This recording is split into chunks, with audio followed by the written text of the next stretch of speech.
Good evening, Rovers fans, and welcome once again to another edition of On the Other Side with me, Ryan Hildred, from the Rovers Chat website. It's felt like a long time, hasn't it? A really, really long international break. 2 weeks of lockdown, no Rovers. I'm really happy to be back on the other side to preview tomorrow's game against the Hatters, Luton Town. And I'm delighted to be joined by Luton fan Lewis Williams. How are you, Lewis? I'm doing great, thanks. How are you? Yeah, I'm good, thank you, mate. Really good, although it's getting a bit colder now, isn't it? So, Yeah. Lewis, before we start, do you want to just talk about your YouTube channel and what you do for Luton? Yeah, sure. So I've been doing YouTube for around about 5 to 6 years now. I make Luton Town content. I do a little bit of championship, but I mainly do like match previews, match reactions, and then if anything major comes out of Luton, talk about that in a video, and then the odd championship video every now and again. Nice one. Well, it's great to have you on the show, and we can preview Luton Town tonight, of course. Going to give a little shout out tonight to Jacob Ward from the Rovers Chat channel, who is acting as my eye in the sky, the voice of God, controlling everything behind the scenes for me. So thank you, Jacob. Dan's on a well-earned international break, so Jacob will be controlling everything behind the scenes. But before we start, we are, of course, sponsored by 6yardsout.com. The Rovers Chat YouTube channel is proudly sponsored by 6yardsout.com. They've got retro football from every era with mugs, phone cases and much more. They also have plenty of Rovers goods, including apparel with the famous 94-95 season and this season's kit. Check them out using the link in the description below. Thanks as ever to 6yardsout.com, and I hope during the international break you was able to get yourself a mug, just like mine with the home shirt there. Do go and check them out. I don't know if they've got Luton stuff on there as well, Lewis. Go and check them out. They've got some good retro stuff. Rovers They should fans, do. Yeah, they should. They should. Rovers fans, as ever, please do interact with myself and Lewis tonight. Hit us with your comments in the box below, and we will pick them up through the show. And if you're not following Rovers Chat on Twitter, we are Rovers_chat. And of course, give our channel Rovers Chat a subscribe and give this video a like. And if you are of the Luton Town persuasion and you're not following Lewis on Twitter, Lewis, what's your Twitter and your YouTube? So it's Lewis Williams on YouTube and then Lewis_T_Williams on Twitter. Brilliant. So if you are more of the Luton Town, you can go and check Lewis's content out. So, Lewis, let's kick off with the preview then.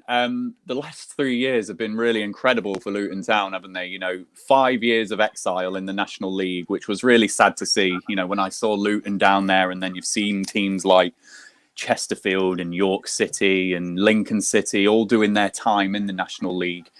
You got promoted back, you know, 2 successive promotions back into the Championship after that. First and foremost, is it a feeling of being back where you belong in the Championship? Oh yeah, 100%. Like historically, Luton are a championship club, whether the last 20 years doesn't reflect that or not. You know, my dad and my mum have all been supporting Luton when they're in the top flight and in the championship. So being outside of the championship, it feels quite weird. We feel like we are a big fish in a small pond type of thing. But it's great to be back competing against the big boys again. Definitely. And I must say I was gutted last season because I've got a good mate who's a Luton fan, and we'd planned out our final day at Kenilworth Road, and obviously that didn't happen. And then tomorrow, again, it's not happening. So I've still not ticked off Kenilworth Road. So hopefully you don't knock it down or go to a new stadium before we're allowed back in the stadiums. It'll be a few years, yeah, definitely a few years. I need to get there, and I think there's a lot of Rovers fans that missed the trip last season, and obviously tomorrow as well. And Lewis, it was a strange old season last season, wasn't it? That first season back. So you had Graham Jones in charge after Nathan Jones had left you the season before to go to Stoke. And then for most of the season, Luton were down there fighting, bit of a relegation battle. The season got suspended, and then in April, Graham Jones left, from what I could see, like quite surprisingly. So first and foremost, what happened there with Graham Jones?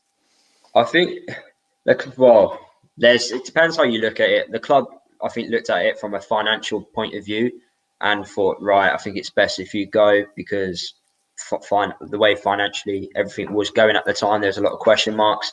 And I think Graham looked at it and thought, Yeah, probably so I don't get a relegation on my CV. So I think it worked well for both clubs to allow him to leave, and well, it worked out brilliantly for us in the end as we got Nathan back and we ended up staying up. But it wasn't the best of seasons under Graham, and it was quite a surprise really. He came in with high expectations from how experienced he is as an assistant manager, but maybe assistant managers should stay as assistant managers and not always become managers in the end.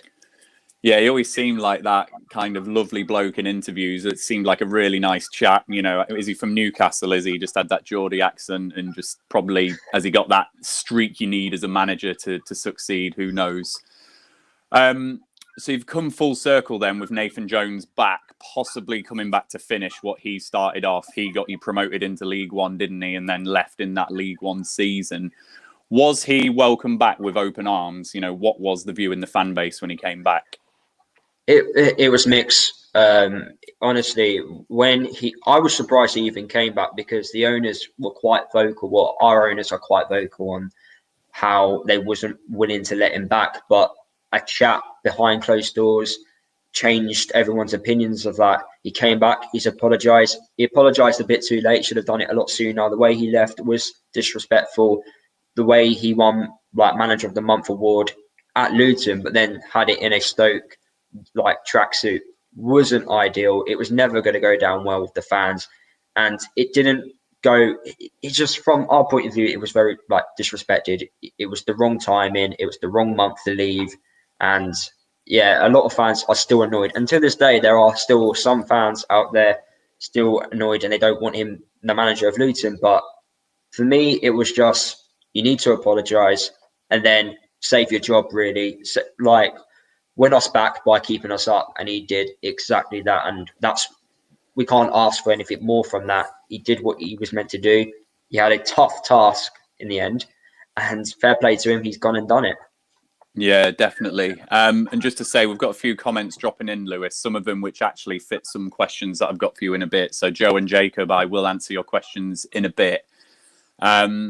So I'm looking at this then, Lewis. Luton have started the season pretty well. 10th in the league, 5 wins, just outside the playoffs, above Rovers. Is Jones really starting to put his stamp back on it now this season?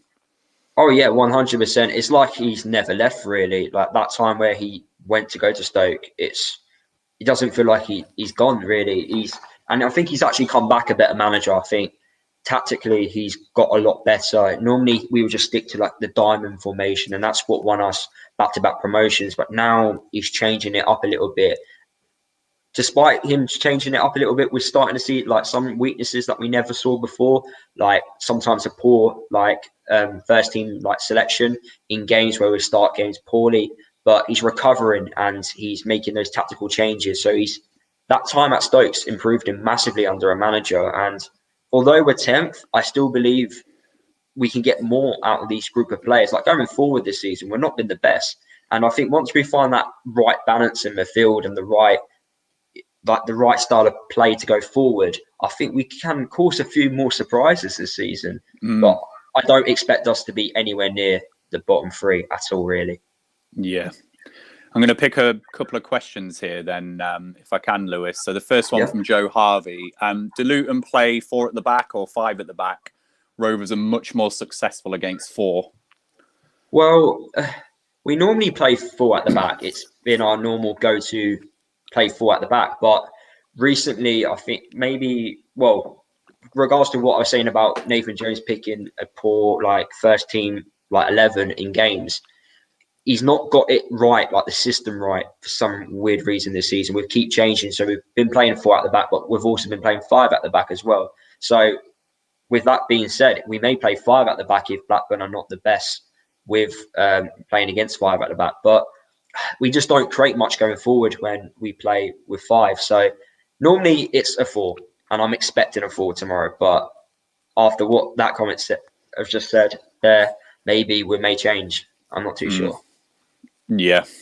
And keep hitting the comments, Rovers fans, and we'll keep picking them up, particularly if they compliment my questions really well. So thanks for that one, Joe. So coming back onto Nathan Jones then, what sort of manager is he? Because he does strike me as someone who's got that passion and gets in and around the players. Is that the case? Is that the type of manager he is? Yeah, he's a man like management. All the players love him. I don't think I've ever heard a player say a bad word about Nathan. Even when he left, like that group, he got married after he left Luton, and the players even went to his wedding. So despite him leaving, he still had that really good relationship with the players, and he is that type of man. He wants to improve the players as well, wants to get them better, and he's not afraid to speak his mind either, and he will say how it is. And I think with a manager, for any club, you want a manager who's honest and who's going to say it how it is, and Nathan is exactly that type of manager. Passion has always been there with him. I don't know if you've seen the celebrations after we win a few games, but he is like pumping his chest. He is encouraging the fans to all sing his name, and he is that type of guy. But whether or not that will remain the same when fans eventually come in, because fans haven't actually seen him yet since being in the stadiums. So I don't know if he'll get a good reception. Probably a majority of them will give him a good reception, but there will be the odd couple which won't. But he is a very passionate man. Yeah, that's certainly how it looks to me. We've probably got a man manager, but in a different way. So Mowbray doesn't strike me as one who's in and around the players like Nathan Jones is, but he certainly builds that core and, you know, that team ethic in a different way. So probably similar managers, but just employ it in different ways in that sense. Yeah. So I'm going to pick a question here from Dan Woods, if I can, Lewis. Would you consider the players available to Luton would make a strong five at the back if they did employ that formation tomorrow? I think we're a lot stronger with four. I think we're a much better team with four. We had our attacking right back, James Bree. He's been out injured recently, but he's been given the go-ahead to play in this game. I think, in fact, with everyone is fit, bar from two players who haven't played in over like 6 months, and that's Oak Kane and Luke Galloway. So we've got pretty much a strong team all ready to go. So I'm literally expecting us to play four, but I'd be if we are play out five at the back, we'd be solid at the back, but going forward we won't do anything. So it just depends on what type of system we play. But I do think it's going to be a four. We're a lot stronger as a four at the back, so that's what I'm thinking we're going to do basically. Yeah, sure. So just moving on a bit then, Lewis, I've been asking a lot of our guests on the show how pre-season was with everything going off with COVID and how disjointed everything was. You know, what was your pre-season like, and was there any significant business in or out of your club? Not really. Last season, we made recruitment was poor last year, so that needed to be sorted. This season, recruitment needed to be a lot better. We were signing journeyman players who've been at clubs in the Championship. We didn't really need that. We want hungry, young, proven players who have got something to prove, basically. And the players which we've brought in are players who have got something to prove. So we've signed Joe Morrell from Bristol City. He's got something to prove because he wants to be a Championship player. Dewsbury Hall from Leicester, he wants to be a Championship player. Sam Nombe from MK Dons. So we've got players here who are young, who want to get better and want to improve us as a football club and improve, obviously, their careers themselves. So that needed to be better, and we've done it exactly that. Pre-season under Nathan is always the same. It's you play your local non-league teams, and he gets it into you that this is the style we want to play. And he just gets you fit. He's definitely a manager where you have to be ready first game of the season. And against Norwich in the Cup, it was exactly that. We looked the much fitter side. We looked ready to go, basically. We were like a real power, like such a great team going forward there and everything else. And you beat them, didn't you, in the Cup? I saw that one. A good result. Yeah, I think it 3-1, 4-1. I can't. Yeah, I remember seeing that and thinking, wow, that's a good result, saying that, Norwich had just got relegated. So looking at your results in a bit more detail this season then, Lewis, as we say, 2 places, 3 points above Rovers. Have your results been what you would have expected this season, particularly with what you said that you don't expect you to be relegated? I look at the wins against Wickham, Rotherham, Barnsley. They're all games that feel like you would be expecting to win. Is that the case?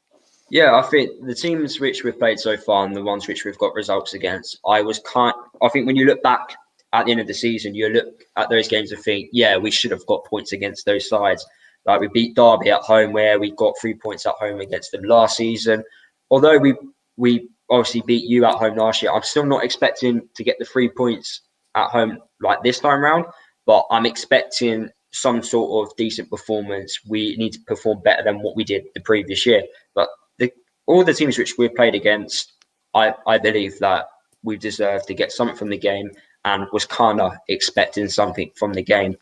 There's been the odd game where I kind of wanted a little bit more. So the game against our rivals, Watford, and the game against Stoke, I was expecting a little bit more. But like the defeats against like Millwall, for example, I was kind of expecting, because those are the sides which we always lose against. Yeah, that Watford one actually made me laugh. So my mate, who's the Luton fan, was telling me all about it. So Rovers fans watching in, you think that the Rovers-Burnley game is a fierce rivalry. Well, what my mate told me about the Luton-Watford game is, even during a lockdown and when fans aren't attending, was there some form of statue that had to be protected from getting damaged as a result of your game? Yeah, that was... It was a little bit over the top by the police, but that's what police are like in our area. My mate James was telling me all about it. He was making me chuckle, so that was good. So Lewis, we'll just move on to the game a bit, and I'm just going to come back to the questions. Jacob from Rovers Chat has asked me a question here. Do you think if you play that 5 at the back, it would show that you're going for a draw? Yeah, but that's not Nathan Jones. Like, Nathan Jones plays for the win, so I don't think in any game under Nathan we've ever played for a draw. I think under Graham, yeah, but under Nathan, no. Cannot see us ever playing for a draw. So you're going to be going for it then. So on that token, then who are going to be the danger men for Luton tomorrow? Collins, if given an opportunity. The thing is with us going forward, it just hasn't been right. The balance hasn't been there, but when games are like that, the likes of like Harry Cornick gets opportunities, but he sometimes 50-50. Like, you would not put your house on him scoring a 1-on-1 chance, but you would put your house on him scoring like a goal from some weird angle, because for some reason he manages to get it in. Like, that, he's that type of player, really. So you're looking at Harry Cornick, you're looking at Clark, which we've got from Accrington Stanley, who's got something to prove and has done really well so far this season.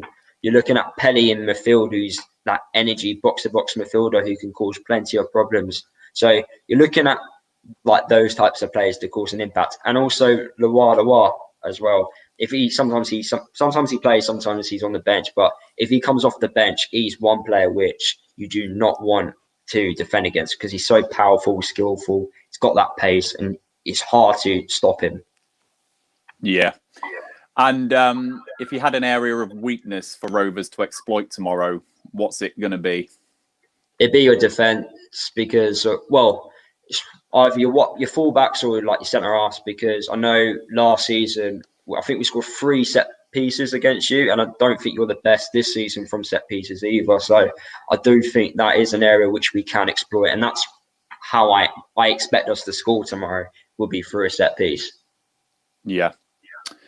And on the flip side then, and we've had some questions on this as well, which I'll come on to, what's your general view on Rovers this season and our start and how we've played? Well, because I've got a mate who's a Rovers fan and how annoying he is, I want you to lose all the time, because living with him, it's a nightmare. You don't understand. 1 week you're going up, the next sack get Mowbray out. I've never known a Rovers fan like that. Please tell me you're not all like that, because we're not, I can assure you. Thank God for that. But yeah, I believe you're a few players away from challenging for the playoffs. Being honest, I think your attack is very good. I think defensive areas is where you need to improve on, and having that quality in depth. So when you do have a couple of players out, you've got that quality there. So if Armstrong gets injured, who are you going for the goals? I know Dak's coming back into it, but is he going to be the same player after that massive injury? So you're looking at, I think you're a few more players away, but you've got, like us really, you've got young proven players who've got something to prove. You've got Dolan, Elliott. They're 2 players there who got something to prove in the Championship. So I'm expecting you to do well. I'm just laughing at the comments. The voice from above has overruled me. Half of Rovers fans are like that, that's for sure. I was trying to defend us a little bit, but yeah, I think I have to agree with Rovers chat that yeah, half our fans are like your flatmate there, Lewis. So Lewis, I'm going to come back to Joe Harvey's question from a bit earlier on. As a Luton supporter, and your flatmate might be influencing your opinion here, do you still view Blackburn Rovers as a sleeping giant, or do we just seem to be so-so from a distance these days? Obviously, if you look at the history of Blackburn, yeah, you're a big club in that sense. But I think since I've been alive, you've not had that you've not had that that big club status. Yeah, you've been in the Premier League when I've been alive and had the years there, but I just think now, I think it's, especially in the Championship, I think there's a lot of clubs there who are on more of an even playing field. I only think we're a few players away from being at your level, so I don't think you're miles of ahead of being the big club which you were historically. But I just think personally, I don't look at Blackburn and think they're a massive club, but other people, they may do. Yeah, no, and I think that's fair. I do remember a lot of, I'm a bit older than you, so I do remember a lot of good times for Rovers and being in the Premier League. But then, what does it all mean at the end of the day?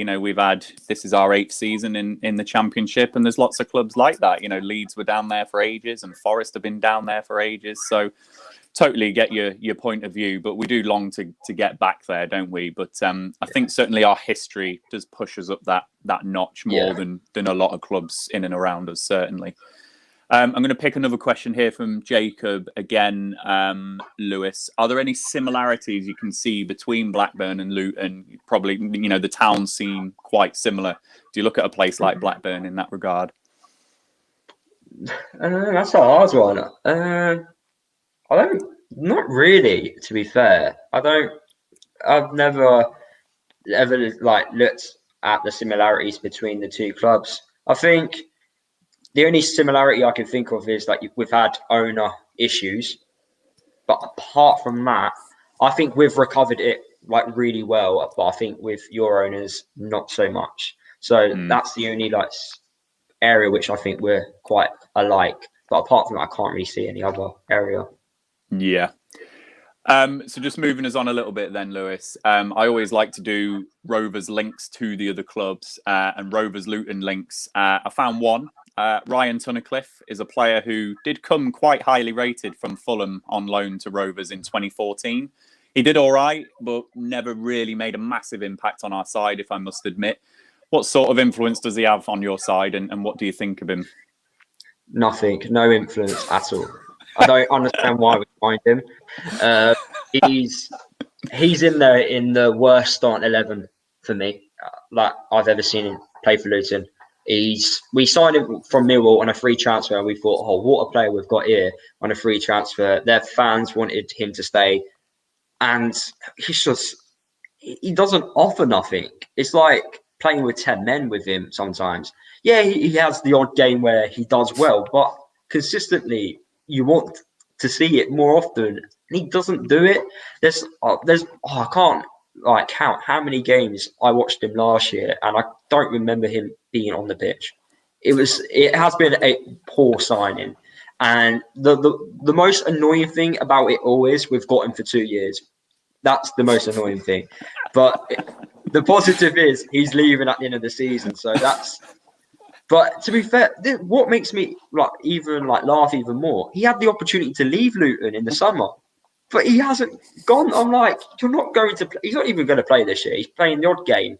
He may get even more appearances now with the 5 subs rule coming into place, but I just don't understand why he didn't just jump ship, because he isn't liked at Luton at all. I was going to ask you if he's going to play tomorrow, but you've answered that question. But actually, I don't want him to play off the tomorrow. bench, maybe. Well, we are absolute. We are the ones that if you need to break a duck, if a player hasn't scored in ages, if there's former players, they always score against Rovers. So actually, I don't want him to play tomorrow, because you know what will happen. You've just given him a glowing endorsement. The last show that we did, we had a QPR fan on here and he couldn't remember Lyndon Dykes' name. He just had a complete brain freeze. Lyndon Dykes scored a penalty, didn't he? So you've given Ryan Tunnicliffe a good show there. To be fair, Matty Pearson, ex Blackburn youth, he scored in the away fixture back in last year, scoring the first goal in that 2-1 win. So maybe he may score again. Talk to us about Pearson then. You've plucked one there that's missed my radar. So talk to us about Matty Pearson. Well, similar to Tunnicliffe, but Pearson puts in more decent performances. He's an old school fashion centre half. I'm surprised he's actually playing championship level, to be fair, because the style of football in the championship doesn't really suit him, but he's learning, he's trying to adapt. I'm not his biggest fan, I'm not going to lie, because of the way I think it's been the way I've been brought up. I've been brought up on players playing, out of the passing it out the back and stuff like that. Whereas my dad's seen the old school side of things, just hoof it up and get rid of it, and that's what Pearson is. He's an old school type of centre half. So maybe that's the reason why I'm not the biggest fan of Pearson, but he's doing all right this season. It's a massive difference to last year. Everyone's at Luton's up their game by 2, so it's nice to see him actually putting in more decent performances. And he's been playing right back recently, and I really hope he doesn't play right back against you lot, because who's your left winger? It'll be Ben Brereton on that side. He may be able to handle him, actually. I thought it was He's been a bit of a beast this season, actually, Brereton. He's been all right. Said, I live with a Blackburn fan, and one week he's good, one week he isn't. So I can never know. He's been a lot more consistent this season, I must say. He's starting to put in some good performances every week. So, he might exploit him tomorrow then. And then, Lewis, please forgive me. Luton are a side that I think, just because of your recent history, certainly the players that you've got, I don't know too much about. And obviously know James Collins and Harry Cornick, because they're the ones that grab the headlines when they score and things. But who's the one to watch for you this season? This year, I'm gonna have to go with. I'm gonna go with Dewsbury Hall. He had a very good loan spell at Blackpool last year, and their fans rate him very highly. And then at Leicester, he played in their pre-season. He played in a few of their cup fixtures as well, and he impressed a lot of Leicester fans. And before he actually came to Luton on loan, he signed a new deal. So Leicester clearly rate him highly and believe he's one for the future, maybe. So I do think he would be the one to look at for this season. I think he's a player which has gone under the radar with a lot of clubs, and not many clubs have picked him up because of that. So I think this year it'd be Dewsbury Hall. Yeah. So before we wrap the show up, I'm just going to go back into the comments because we have had some. So Sugar Ricky, who should Luton be concerned with on the Rovers squad? That one's a quite simple answer, Ricky. That's Adam Armstrong at this moment in time. The man is banging form. Calendar year, just got so many goals, and he missed the game before the QPR game, and he came back against QPR, and we just look completely different in attack. So he's the one that's really stepped up since Bradley Dack's injury, and he's been grabbing the headlines, and quite a mouth-watering prospect, having a fully fit Bradley Dack and a firing Adam Armstrong in the same side. That could be pretty good for us. So we're excited about that. Danny the Unicorn 1 has asked, what is your prediction for the game? Danny, we will be doing our predictions very shortly, so keep staying tuned and we will give you our predictions. Jacob has asked you a question, Lewis. Was the Nottingham Forest draw against 10 men one of your worst performances this season? Second half, yes. But I think Millwall and the game against Watford was a lot worse than that second half. Yeah, the second half, I think we came out and thought we'd won the game here because we're 1-0 up. They've got 10 men and we don't need to attack where we should have attacked. We should have got a second. We should have got the third. But the game against Watford and Millwall, they were terrible. Millwall was, I think Millwall's up there as our worst performance of the season. Yeah. And then a question, I think, for you here, Lewis, from Chris Hartley. What was your reaction when Lualua returned? Is he talking about the way he turned down the new deal and then came back after? Yeah, he turned. Okay. Perfectly fine. It was a good play. I didn't know why he just didn't sign first time of asking. I think it was something to do with money. I'm not too sure. You know what it is with these players these days. They want an extra couple £100 in appearance fees. But he done really well for us in League One, and he smashed it really. So I wanted him to stay because he is a championship player. On his day, he can cause so many problems, and he's a player which over the years we haven't really had because we're not well. In recent years, we're not really a side that plays with wide players. Where this season we've adapted and changed to that. So he's definitely a good player there. He done really well at Brighton. So yeah, I'm happy that he stayed. Great. Well, Rovers fans, we have reached the part of the show where Lewis and I will give us our predictions.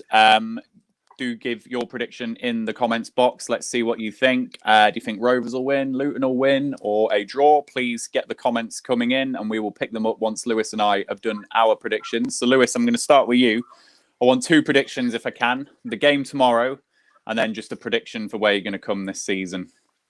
So, regards to tomorrow, I would happily take a 0-0. I do not want to see it. Honestly, because the thing is, if Armstrong scores, my Blackburn mate will get up from his sofa and then do his celebration, which is so the Angel of the North. Yeah, and I just don't want to see that. Like, it's so like I live in Preston, so like I can't really go back home and escape from like the North. So it's really like, please just don't score, really. So either a 1-0 Luton win or a 0-0, just so they don't score, or just don't lose, really. I can't afford to lose this game, really, is what I'm trying to say. So, yeah, that would be my score prediction. And then regards to where we finish in the league, I predicted before the season kicked off 16th. So anything above 16th in the Championship for me, I'll be happy. Brilliant. If Armstrong scores tomorrow, I'm just going to be thinking of your reaction now. That's. I don't know what I'd do. I probably have to lock myself in my room, if I'm being honest. My prediction for this, I've really and ahed about this game, and your chat has probably helped me with my prediction now. I'm feeling, I don't know, it's not necessarily anything you've said, but I'm just feeling a bit more confident now with the way that you've said you play and stuff like that. I think we might just exploit that a little bit. We do like it when teams come for us a bit, and you said that Nathan Jones, won't sit back and go for a draw. He'll go for the victory, and I think that just might suit our attacking players and our attacking plays. So I'm going to say 2-1 Rovers. That's what I'm thinking. So I will pick up the predictions that we have got in the comments. So Jacob is predicting 4-1 Rovers, Armstrong ×2, which you don't want to see, Lewis, do you? No. Elliot and Rothwell Collins for Luton. Alexander Haben has gone 3-1 Rovers. Owais Khalid 2-1 Luton. Sam Wright 4-0 to Rovers. And Owais has also backed up a league prediction 10th for Luton. Owais is saying there, Lewis. So that'll be a good season for Luton, that. Oh yeah, 100% if we finish 10th. But just another thing as well, it may like hurt your prediction here. Blackburn apparently have not beaten Luton at home, at Luton in the league in the history. only in the FA Cup. So I'm hoping that record stays intact. I think that was part of playing into my nervousness before this game, actually. But it's just, I think it's the Nathan Jones style of play where it's like, come on, this is the time. And that FA Cup game, I remember that one. Pedersen scored a nice sweet left footer into that bottom corner, which was nice. Those were bright days. Yeah. I think you were Championship at that point, weren't you? It was 2007, so I think it may have been like the downhill of like the start of the downhill, really. But do you have players out for tomorrow? I wasn't sure if you had a couple key players out. Yeah, in central defence, there's going to be tests for Williams and Ayala, and they probably won't make it. So Scott Wharton, our youngster, will probably be alongside Darragh Lenihan. Lewis Holtby's had COVID, so he's not going to be in central midfield. Should be okay in attack, so that'll be Armstrong, Harvey Elliott, and Ben Brereton most likely as a front three. So I just think it's in defence, that centre-back area. Oh, Ryan Nyambi got injured on international duty as well. But what we should see is Barry Douglas, left-back, and then Rankin Costello, right-back. And then our keeper, Kaminsky, there's a bit of a doubt about him. So it's just that That's just the way it's been for us this season, Lewis. We've had quite a few injuries, and I think we've all just accepted the fact, we're not using it as an excuse now because everyone's got that. Everyone's going to have the COVID tests, and just unfortunate we've had a couple. Kaminsky got COVID at Blackburn, went to Belgium, had his test, and then had to come back. And then Nyambi's obviously got the injury with Namibia. But defensively, that's where you're going to exploit us. But yeah, as I say, if you do come for us, I think we'll exploit that as well. It's on the counter attack, which I think is where you're going to kill us, because we don't do well when teams counter attack us. That's where we struggle, because we can't handle the pace, and that's what happened against Brentford when we played them at home. So if we can stop that, I think we may be able to get something from the game, but it's whether or not we can stop it or not. And what you said there, right back at the start of our comments, El Scotty said, I hope Luton's weakness is defending counter-attacks. So you've maybe just made El Scotty's day there. 100%. And we've had a couple more questions, or one prediction. Sugar Ricky says 2-1 Rovers. Awais Khalid, would you have Sam Allardyce back? I think we would have had Sam Allardyce back at the point when we sacked him and persisted with Steve Keane and then all of those other managers. But no, I think the Sam Allardyce ship has sailed, I'm afraid, Awais. And Mowbray is the man for many, although he's got to start delivering some goods for many as well. So big season for Mowbray and for Rovers, most certainly. Okay, if he doesn't get playoffs, would you sack him? Would you like him sacked if he doesn't get playoffs? I don't think I'd like him sacked, but I think there'll certainly be some question marks, and it might just tip the balance a little bit in the fan base that actually he's been backed quite well. This is largely his squad. He's brought in some players, and then the other thing that's really concerning for us is the contract situation of quite a few of our players.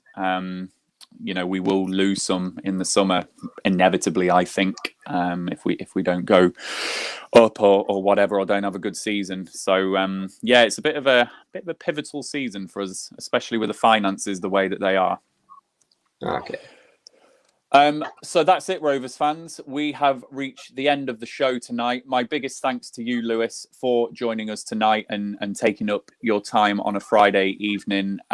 Really great to get your insight, and you've given me a good education there on Luton. And as I say, weirdly given me some confidence for tomorrow's game. I was feeling a lot more nervous, but I just think the style of game might suit us. So thank you for your insight. Jacob's just snuck in with a comment there. I think he'll bow out if he doesn't get playoffs. There's an answer to your question there, Lewis, about Mowbray. So, thank you, Rovers fans, for joining us. Thank you for the interactions. If you are of the Luton persuasion, please follow Lewis on Twitter and on YouTube. And he's pushing out a load of similar content to us, it seems. And if you're not following us, Rovers fans, it is Rovers_chat. On Twitter and Rovers Chat on YouTube. Please subscribe to our channel, give this video a like, and if you're watching this on the playback, hit us with some comments. What do you think? How do you think the game's going to go tomorrow? So, Lewis, we will end it there. Have a good rest of your weekend. Not too good a Saturday, if you can, please. And good luck for the rest of the season, and we might speak again soon. Thank you. Well, we may speak again soon. It depends how much I can cope with the Blackburn fan. But thank you for having me on.